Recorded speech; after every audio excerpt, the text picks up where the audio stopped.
এই সম্মান শুধুমাত্র নারীদের, পুরুষের এই সুযোগ নেই। 10টা ছেলেকে কেউ যদি মাস্টার ডিগ্রি পাস করায়, 1 পয়সা বাপের উপকার নেই। তো বাপ পড়াবে কেন? জন্ম দিয়েছে এই জন্য, জন্ম দিয়েছে এই জন্যই। 7 দিনের দিনে একটা আকিকাতে ছাগল জবাই করতে হবে, প্রয়োজনে ভিক্ষা করে। আকিকা দিতেই হবে তার বাপকে। জন্মের 7ম দিনে 1 ছাগল জবাই করবে, কানা হোক, ন্যাংরা হোক, চোকালা হোক, টেরা হোক, 2 মাসের হোক, 1 মাসের হোক, ছাগল জবাই করতে হবে। ছাগল ছাগে, ভেড়া ভেড়ি, দম্বা দম্বি। 2 নাম রাখতে হবে। 3 মাথার চুল নেড়ে করতে হবে। 4 চুল সমপরিমাণ রূপা তার টাকা দান করে দিতে হবে। থাকলো কুরবানি, তো ভিন্ন জিনিস, ওটা হলো নেকির জিনিস। চোখ ভালো কিনা দেখো, কান ভালো কিনা দেখো, খুর ভালো কিনা দেখো, লেজ ভালো কিনা দেখো, মোটা তাজা কিনা দেখো, ঝকঝকে কিনা দেখো, সব দেখে শুনে সারা দিন দেখো। খালি পা দেখো, একবার কান দেখো, একবার চোখ দেখো, একবার লেজ দেখো, একবার হাঁটিয়ে দেখো, মোটা তাজা কিনা দেখো, একবারে সুন্দর ঝকঝকে হতে হবে। তার নাম কুরবানি, তার নাম কুরবানি। বোঝা জানে না কি কথা? আর আকিকার নাম কি? টেরা, কানা, 2 মাসের, 1 মাসের, 7 দিনের দিন চাঁপাই নবাবগঞ্জের ভাষায় ওকে তো আকিকা দিতে হবে, ওর বাপকে দিতে হবে, মানে দিতেই হবে।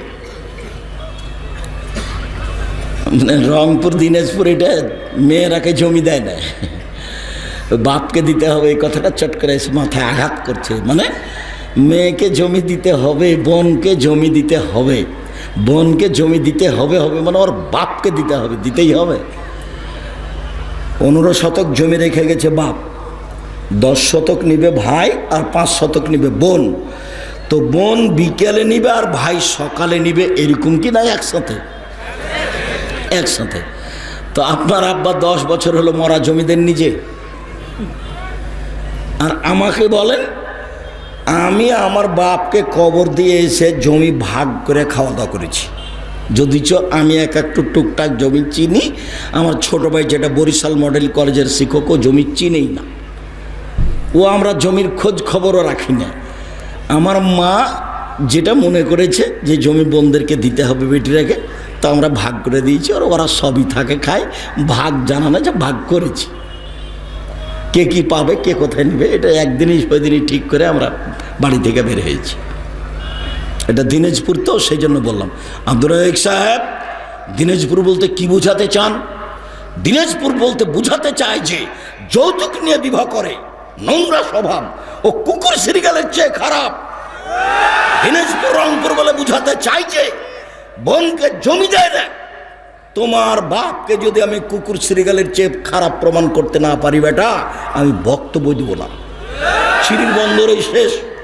তোমার বাপকে বলে দিও, ফুফুর জমি ভাগ্যে খেয়ে পরকাল হারাতে রাজি নয়। ভাগ্য নিয়ে এসেছে আব্বু, এমনি আসেনি দুনিয়াতে। ভাগ্যে যদি জমিদারি থাকে, জমিদারি করে খাবো। ভাগ্যে যদি ভিক্ষা করা থাকে, ভিক্ষা করে খাবো। ফুফুর জমি খাবো না। 24 ঘন্টার মধ্যে যৌতুকের টাকা ফেরত দিতে হবে, 24 ঘন্টায়। আগামীকাল সন্ধ্যা হতে হতে যৌতুক ফেরত দিতে হবে। মোটরসাইকেল, সাইকেল, খাট খাটলা, চৌকি বাক্স সব ফেরত দিতে হবে। এর সরিষা সম পরিমাণ আপোষ নেই। রংপুর, দিনাজপুর, লালমনিরহাট, নীলফামারী, কুড়িগ্রাম, পঞ্চগড়, ঠাকুরগাঁ, গাইবান্ধা, জয়পুরহাট সব একই স্বভাবের মানুষ। পরের টাকার উপরে এত আপনার মাথায় হিসাব কেন? ছেলে দিন মজুরি করে খাবে, এই পথে কেন আপনি?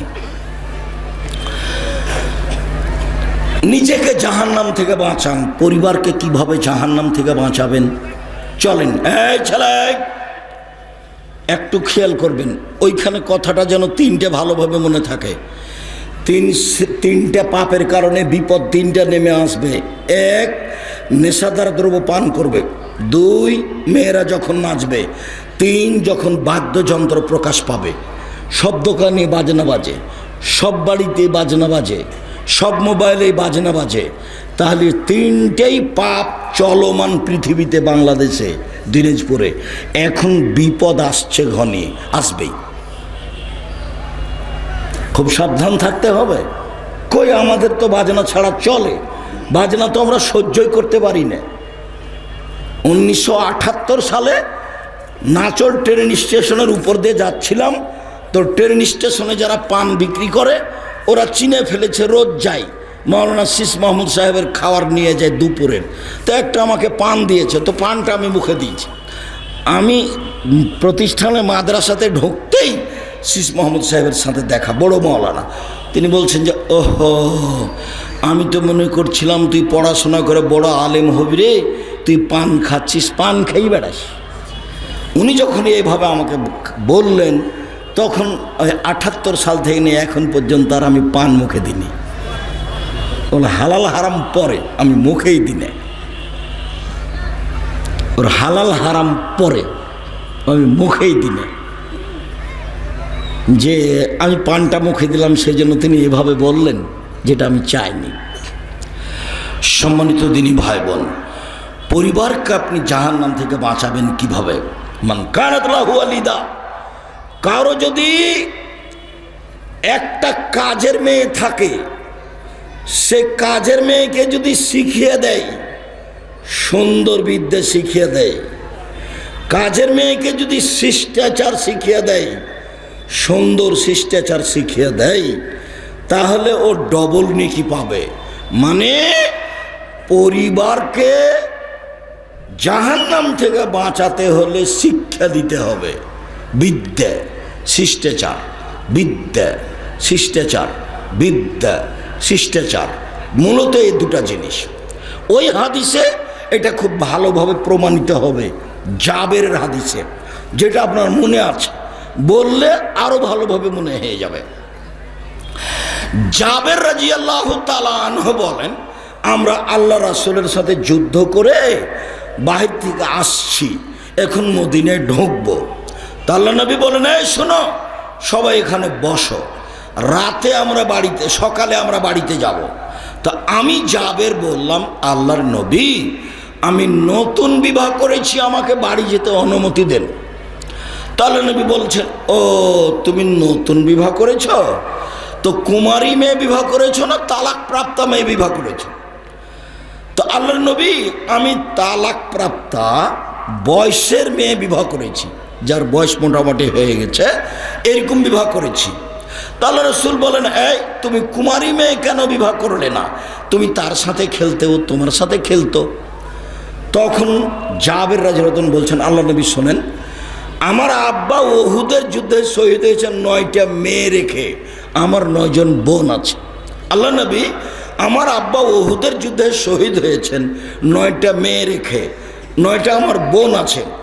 আক্রাহ আন আতাজাওয়াজা মিসলাহুন্না, আমি তাদের সমবয়সের ছোট মেয়েকে, আমি আমার বোনদের সমবয়সের ছোট মেয়েকে, বুদ্ধি কম এরকম মেয়েকে বিবাহ করতে চাইনি 4টা কারণে। এক, লেতুয়াল্লিমাহুন্না, আমার স্ত্রী যাতে করে আমার বোনদেরকে বিদ্যা শিখাতে পারে। 2, লেতুয়াদ্দিবাহুন্না, আমার স্ত্রী যেন আমার বোনদেরকে শিষ্টাচার শিখাতে পারে। 3, তুরাজ্জিলাহুন্না, আমার স্ত্রী যেন আমার বোনদের মাথা চুল চিরিনি করে পরিপাটি করে রাখতে পারে। 4, তাকুমা আলাইহিন্না, আমার স্ত্রী যেন আমার বোনদেরকে পাহারা দিতে পারে। উপস্থিত বৈঠকের দিনই মুসলিম ভাই বোন, এই মেয়ে কথা বলছো কেন? মেয়ে মানুষ তুমি কথা বলছো কেন? আপনি আমার দিনী বোন, আপনাকে আমি অনেক ভালোবাসি। এখন কেউ যদি আপনার গায়ের উপর দিয়ে চড়ে চলে যায়, আপনি মুখ খুলবেন না, বুঝছেন? আপনার গায়ের উপর দিয়ে চলে যাক, আপনি মুখ খুলবেন না, মুখখান বন্ধ রাখেন, একবারে চুপচাপ এক খেয়ালে চেয়ে থাকেন। মা হলে 4টে জিনিস লাগে। 1, বাচ্চাকে বিদ্যা শিখাতে জানতে হবে। 2, বাচ্চাকে শিষ্টাচার শিখাতে হবে, শিষ্টাচার। আল্লাহ নবী বলছেন, নবীগণের শিষ্টাচার 10টি। আল্লাহ নবী বলছেন নবীগণের বৈশিষ্ট্য 10টি।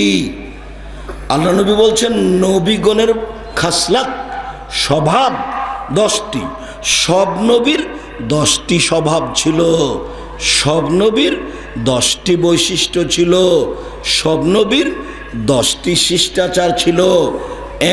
এক, এফাউল্লোহা, দাড়ি বড় করতে হবে, কেটে ফেলা হারাম, চেঁচে ফেলা হারাম। দাড়ি কেউ যদি চেঁচে ফেলে চোখের পাওয়ার কমে যাবে। দাড়ি কেউ যদি চেঁচে ফেলে তাহলে স্ত্রী মিলনের ক্ষমতা কমে যাবে। কেউ যদি দাড়ি চেঁচে ফেলে তাহলে তার উপরে অভিশাপ হবে। কেন? ওর মুখের দৃশ্যটা এখন মহিলাদের মতো হয়ে গেছে, এই জন্য অভিশাপ। তাহলে নবীগণের বৈশিষ্ট্য কি ছিল? দাড়ি ছেড়ে দাও, ছোট করাও হারাম, চেঁচে ফেলাও হারাম। আর চেঁচে ফেললে মহিলাদের সাদৃশ্য, এখন অভিশাপ হবে। হাদিস বুখারী মুসলিম। 2, কাসু সারেব, মোচ কেটে ফেলতে হবে, ব্লেড ব্যবহার করা হবে না, মোচ থাকবে, ছোট সাইজের হয়ে থাকবে, মোচে ব্লেড ব্যবহার করা নিষেধ। কেঁচি দিয়ে কেটে ফেলতে হবে, পুরুষের পরিচয়। 3, কাসুল আজফারে, নখ কেটে ফেলতে হবে। এই মেয়ে, তোমার নখ বড় আছে নাকি? তোমার মা দেখে না? ওটা তোমার সৎ মা নাকি? তুমি যাকে মা বলছো সৎ মা নাকি? দেখো তো, তুমি ভালো করে বিবেচনা করে তোমার সৎ মা নাকি জিজ্ঞাসা করো তো তোমার মাকে। তোমার নখ বড় কেন? নখ বড় কেন? আল্লাহর নবী বলছেন নবীগণের বৈশিষ্ট্য নখ কেটে ফেলতে হবে। এই ছেলে, তোমার নখটা বড় কেন? এটা নবীগণের বৈশিষ্ট্য। নখ বড় রাখা, নখে নেইল পালিশ দেওয়া ইহুদি খ্রিস্টানদের পতিতালয়ের মেয়েদের বৈশিষ্ট্য। নখ বড় রাখা, নখে নেইল পালিশ দেওয়া ইহুদি খ্রিস্টানদের পতিতালয়ের মেয়েদের বৈশিষ্ট্য। নখ বড় রাখা, নখে নেইল পালিশ দেওয়া ইহুদি খ্রিস্টানদের পতিতালয়ের মেয়েদের বৈশিষ্ট্য। আমাদের মুসলিম মহিলারা নখে মেহেদি দিবে, হাতের নখে তো দিবেই, পায়ের নখেও দিতে হবে। হাতের নখে তো দিতে হবেই, পায়ের নখে দিতে হবে, দিতে বাধ্য, দিতেই হবে। আল্লাহর নবীর কাছে একটা মহিলা একটা পত্র দিয়েছিল, তো আল্লাহ নবী পত্রটা হাতে নিয়ে মহিলার হাতের নিন্দা করলেন। তিনি বললেন, এই হাতটা পুরুষের না এই হাতটা নারীর? যদি নারীর হয় তাহলে মেহেদি নেই কেন? কি বুঝলেন বলেন তো দেখি? যদি মহিলার হাত হয় তাহলে হাতে কি থাকবে? মেহেদি থাকবে। পুরুষের থাকবে না, পুরুষ হাতে মেহেদি দিতে পাবে না। হাতের নখে তো দিবেই, পায়ের নখে দিতে হবে।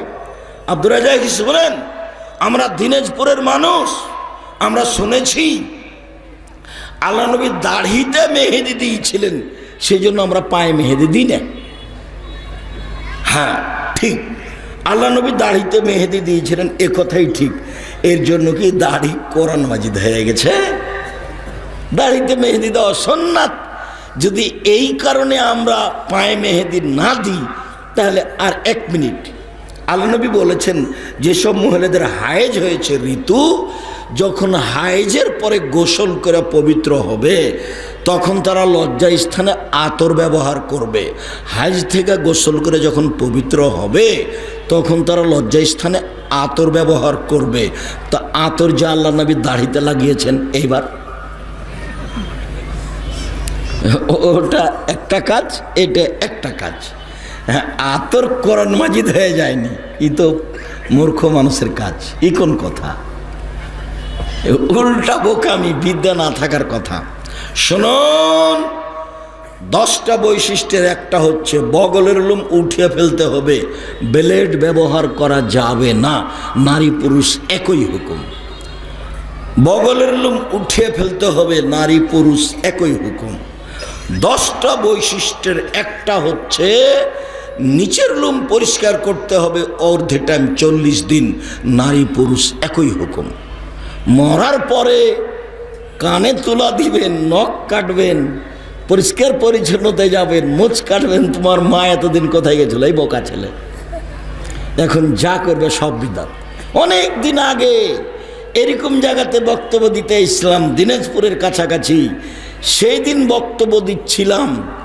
তো আহলে হাদিসের মধ্যে বেদাত আছে। তো বলতে বলতে এমন বলা হলো যে এক শ্রেণীর মানুষ আর আলেম ওলামা জ্বলে একবার ছাই হয়ে গেল। মানে গড়ানে বেদাত বললাম, গড়ানে বেদাত। মরে মরে যান, যাই তো ওখানে কোরআন মাজিদ পড়া বেদাত। মরার সাথে সাথে মুখখান ঘুরিয়ে দিতে হবে, এটা হলো বেদাত। গোসল দিতে হবে অজু দিয়ে, তো এখন গোসল দেওয়ার পূর্বে পেট চেপে পেশাব পায়খানা বের করছে, এটা হলো বেদাত।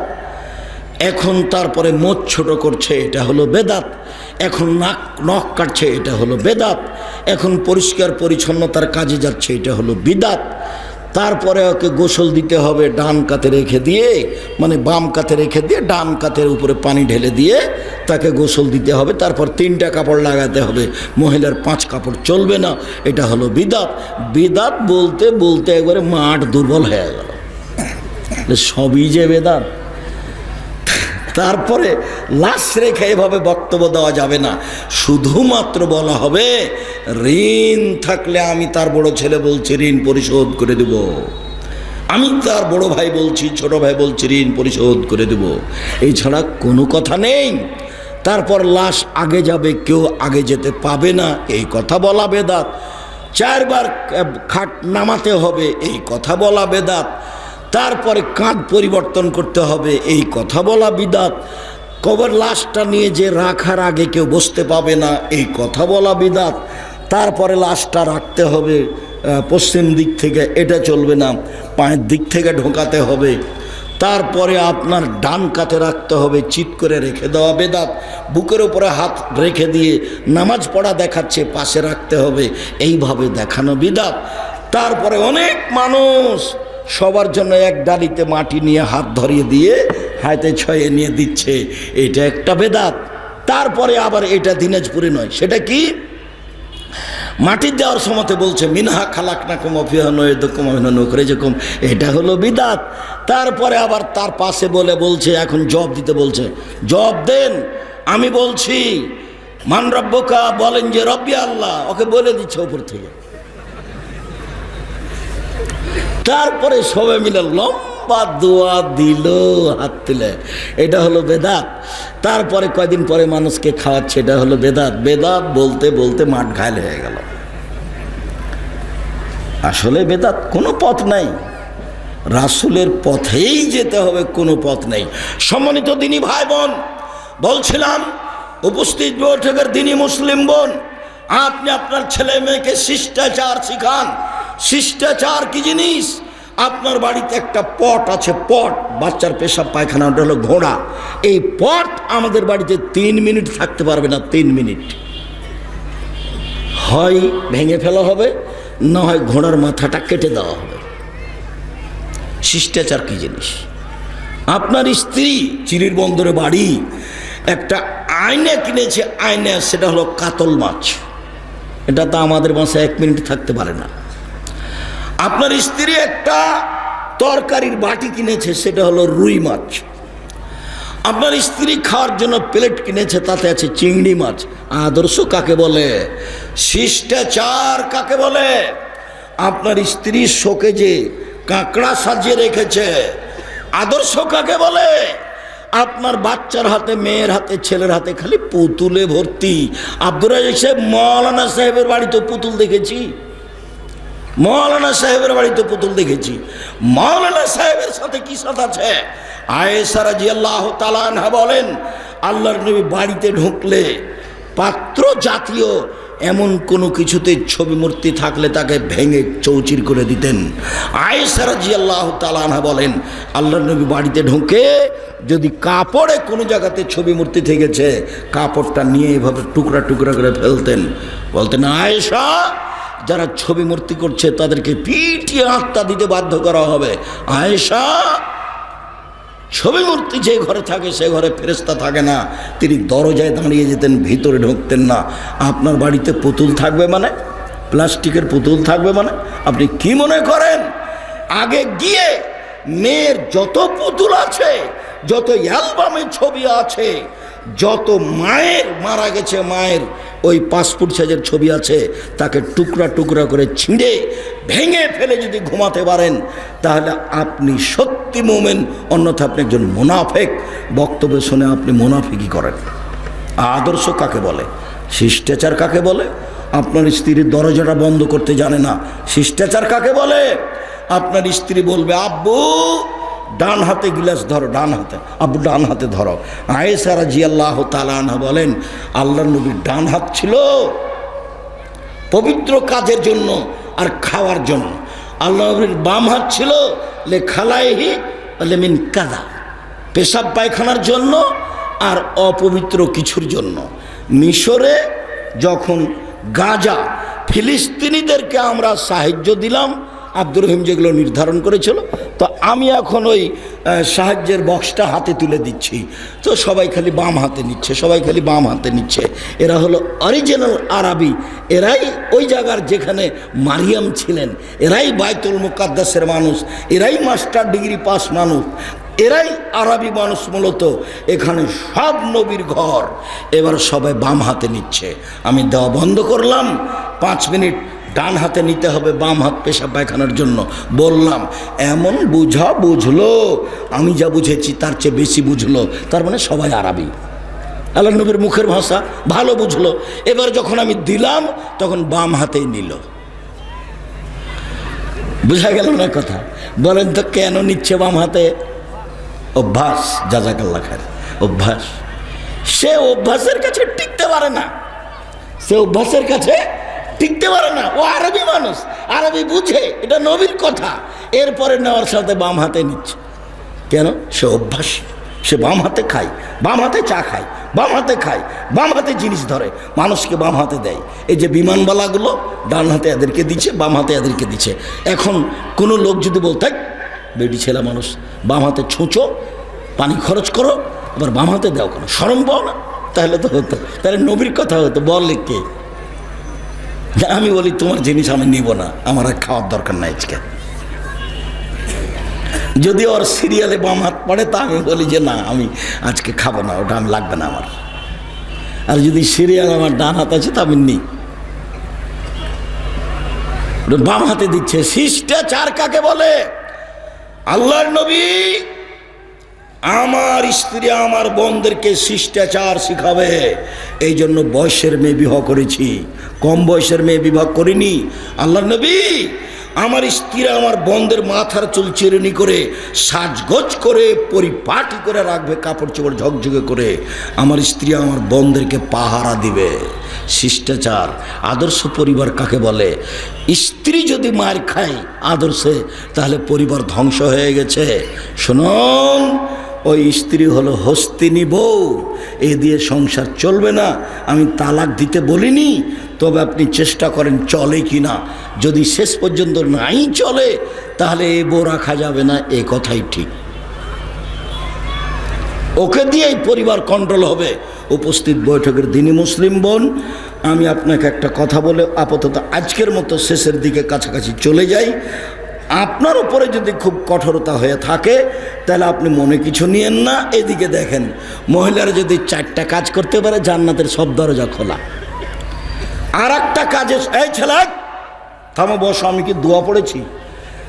আর এই যে পত্রিকা আবদুল্লাহর যে বই আছে, তুমি আবদুল্লাহকে ভালোবাসো, আমিও ভালোবাসি, আমিও তার বক্তব্য শুনতে চাই। তো আবদুল্লাহর বই আছে আপনার ওই মিন্নাতুল বারি, বোখারির ব্যতিক্রম ব্যাখ্যা। আর রংপুরের মহিলা বই লিখেছিল বেগম রোকিয়া অবরোধবাসিনী। তো রংপুরের আর একজন মহিলা বই লিখলো কেন হব অবরোধবাসিনী। তাহলে দেখতে হবে না, রংপুর বাড়ি দুইজন দুইরকম লিখলো কেন। আর আমি খাকসার যা টুটা ফাটা লিখি, হাত তুলে দোয়া করার ব্যাপারে আছে, সেটা নেবেন। আর ইতেশাম পত্রিকা সবাকে নিয়ে যেতে হবে, কেউ ইতেশাম পত্রিকা ছাড়া যেতে পাবেন না। এক, 5 ওয়াক্ত সালাত। 2, রমজানের রোজা। 3, স্বামীকে মেনে চলা। 4, জেনায় লিপ্ত না হওয়া। জান্নাতের সব দরজা খোলা। আর আপনি যখন ওযু করে বলবেন আশহাদু আল্লা ইলাহা ইল্লাল্লাহু ওয়াহদাহু লা শারীকা লাহু ওয়া আশহাদু আন্না মুহাম্মাদান আবদুহু ওয়া রাসূলুহু, তখন আপনার জন্য জান্নাতের সব দরজা খোলা। সম্মানিত দিনী বোন, মনে কিছু নিয়েন না।